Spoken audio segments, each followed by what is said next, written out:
Qual o melhor tipo de empresa para receber do exterior? Quem vai me ajudar a responder isso é o Luiz, aqui da Husky. Luiz, como que eu posso decidir a melhor empresa aí para receber o meu salário ou receber o meu dinheiro aí do exterior, né? Trabalhei ali o mês todo, a empresa vai me pagar, eu preciso legalizar esse dinheiro e eu decidi fazer isso através de uma empresa. Como que eu abro essa empresa? Que tipo de empresa que eu abro? Você pode ajudar a responder um pouquinho sobre isso aí? Legal, beleza. Então, assim, acho que primeiro de tudo é legal a gente só separar uma dúvida que acontece bastante, né, de todo mundo que está com essa vontade de abrir uma empresa e tudo mais, querendo entender mais, entender a diferença entre natureza jurídica e regime de tributação, né? Porque isso eu acho que é uma coisa que acontece direto, então é bom deixar bem claro e vou tentar ser o menos jurídico desse lado e mais prático, né? Basicamente, natureza jurídica são aquelas modalidades que a gente ouve falar muito, por exemplo, o cara é um MEI, o cara é um empresário individual, o cara é uma EIRELI, né, que é a empresa individual de responsabilidade limitada, o cara é uma limitada, enfim. Essa é a natureza jurídica daquela pessoa jurídica. A regime de tributação, aí é outra coisa. Regime de tributação, a gente vai falar, o cara está no Simples Nacional, o cara está no lucro real, está no lucro presumido, aí isso é regime de tributação, né? Então, assim, falando do padrão, do mais comum, quando você está começando, dificilmente vai fazer sentido você estar num regime de tributação do Simples Nacional, por exemplo. Fora do Simples Nacional, por exemplo. Você está, por exemplo, sei lá, no lucro real, no lucro presumido, dificilmente vai fazer sentido, porque aquilo gera mais custo e te dá mais trabalho no teu operacional do dia a dia. Assim, é difícil a gente fazer controle contábil, né, das coisas e tudo mais. Então, o Simples Nacional te dá uma facilidade que você vai declarar o faturado pelas notas fiscais, e ele vai gerar um imposto sobre aquilo lá e vai te dar uma guia só para você pagar. Então é mais prático, geralmente até teu contador vai te cobrar menos se você estiver no Simples Nacional do que se você estiver no lucro real presumido, que é mais trabalho para ele. E aí dentro disso, vale a pena deixar claro assim, que essa estrutura de Simples Nacional, ela exige estar vinculada basicamente ou numa estrutura de microempresa ou empresa de pequeno porte, que é aquele IME ou EPP lá que você sempre vê no nome ou na razão social, né, da empresa. Sempre aparece o nome da empresa lá e depois ME ou EPP. É porque muito provavelmente aquela empresa está no Simples Nacional e aí ela se categoriza numa dessas duas situações para poder se enquadrar. Então, assim, do nosso lado aqui, o que a gente vê muito de quem quer receber de fora é estruturar uma PJ para ter menos imposto, sei lá, constrói o CNPJ lá, constitui o CNPJ, para ele ter menos impacto que ele teria como PF, né? E aí disso ele solicita lá, pô, eu vou num MEI, porque eu vou faturar pouco, né? O MEI ele tem uma limitação, hoje você pode faturar até R$81 mil no ano.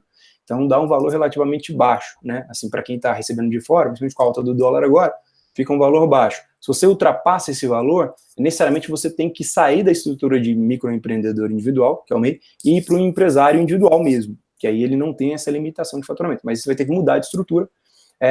Necessariamente você vai ter uma cobrança de impostos maiores, mas você vai ter que fazer essa alteração. O outro nível é um empresário individual, que aí ele vai, é um MEI, só que sem o limite de faturamento, para ser bem didático. E aí as outras duas estruturas, que é a IRELI é basicamente uma limitada de uma pessoa só. É tipo, quando você quer ter uma limitada, mas você não tem um outro sócio, você não quer botar tua mãe, não quer botar teu irmão, teu pai naquele negócio, você abre uma IRELI. Uhum. Ela vai poder ser feita sem problema nenhum, só que tem uma necessidade básica. A IRELI, ela exige hoje que você tenha uma integralização, que a gente fala, de capital. Então, você tem que botar lá 100 salários mínimos numa conta, de alguma forma, seja por bens, seja por grana. Então, hoje, 100 salários mínimos é relativamente pesado para quem está começando, né? Quase 100 mil reais aí nessa brincadeira. Mas se você tiver interesse e possibilidade, vale a pena. Por quê? Porque hoje a IRELI e a limitada, que é uma sociedade, né, que você tem que ter um outro sócio, elas te dão uma garantia de proteção dos teus bens pessoais, né, do teu patrimônio pessoal, que o empresário individual e o MEI não vão te dar. Tipo, para deixar mais claro assim numa situação. Se você tiver alguma cobrança, uma execução em cima da sua pessoa jurídica por alguma conduta qualquer que tenha acontecido, a tua IRELI e a tua limitada vão exigir que primeiro essa cobrança venha em cima da PJ. Então vai bater lá na porta da PJ e falar assim, então, olha, tem uma dívida X, a gente quer que você pague. Você tem aí no caixa da empresa? Se a empresa não tiver o caixa, em regra, eu não vou conseguir avançar para cobrar, sei lá, para tomar teu carro, para fechar tua conta, para buscar bens, enfim, eu não devo conseguir, a não ser ter uma situação esdrúxula ou uma situação diferenciada. A regra é que você vai se restringir ao patrimônio, ao valor que a PJ tem. No caso do empresário individual, não. Então, no caso do empresário individual, se eu tenho uma dívida, ele vai me cobrar tanto na minha pessoa jurídica quanto na minha pessoa física. Então, a minha proteção está muito menor, assim. Então, a gente, sempre que possível, a gente acha que faz mais sentido você ter uma estrutura diferente de empresário individual, tá? Quando está começando, tudo bem, mas se você começa a ter uma rentabilidade maior, você movimentar mais dinheiro, receber mais pagamentos, aí eu acho que faz mais sentido avançar, tá? É basicamente essa a diferença aí e a nossa sugestão. E até tem uma coisa que é importante, né? Geralmente a gente fala disso e parece, eu nunca vou pagar uma multa, eu nunca vou... vai se acostumando, porque se você esqueceu de pagar uma guia, se você errou os centavos da guia, qualquer coisa desse sentido, por incrível que pareça, vai te gerar uma multa. Então, assim, não é difícil você ter multas, tá? Então, assim, na PJ ali, você tem que ter um acompanhamento realmente, você tem que olhar com carinho, independente do nível ali, né? Então, se é um MEI, se é um empresário individual, etc., você vai ter que ter um carinho ali para olhar para isso, porque existe essa chance, né? Então a gente estava conversando aqui antes, eu já passei por isso, o Luiz também já passou por isso, então assim, você acaba passando por isso porque às vezes na correria do dia a dia você esquece uma guia, você esquece pagar um DAS, por exemplo, que é do Simples Nacional, então acaba passando um pouquinho.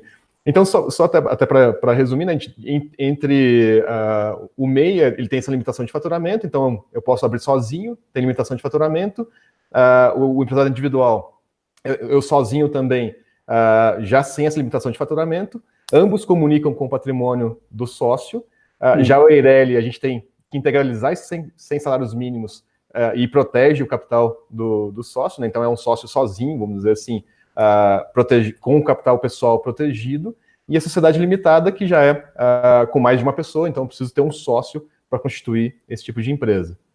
Isso.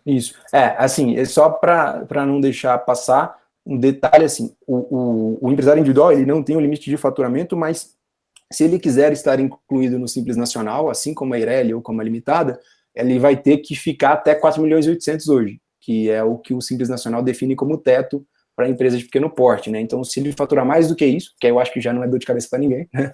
Se o cara está faturando 4.800.000, tudo bem, é uma dor de cabeça legal para se ter. Aí ele vai ter que sair do Simples Nacional e vai ter que olhar um lucro real ou um lucro presumido, que são outros regimes de tributação, né?